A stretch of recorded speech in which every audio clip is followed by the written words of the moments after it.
This video is on factor theorem. Factor theorem states that the polynomial x minus k is a factor of the polynomial f of x if and only if f of k equals 0. In order to do factor theorem, you're going to first find the 0 by setting the factor x minus k equal to 0 and solving for x. Replace all x's in the equation with your 0 and simplify. If the answer you get after simplifying is equal to 0, it is a factor. So let's do an example.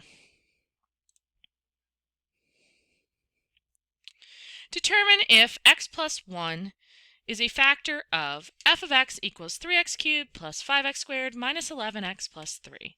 So the first step is to take our factor, x plus 1, and set it equal to 0.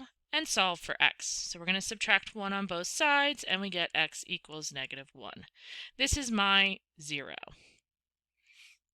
Step 2 is to take my 0 and replace all the x's in the equation with negative 1.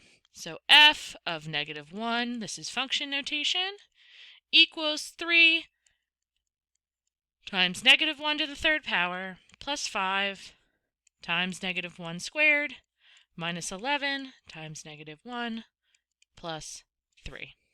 And then we're going to begin simplifying. Now, if you're typing this in the calculator, make sure you put parentheses around your 0 in case it is a negative.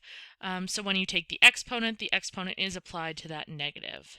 So we've got 3 times negative 1 plus 5 times positive 1 minus 11 times negative 1 would give you plus 11 plus 3.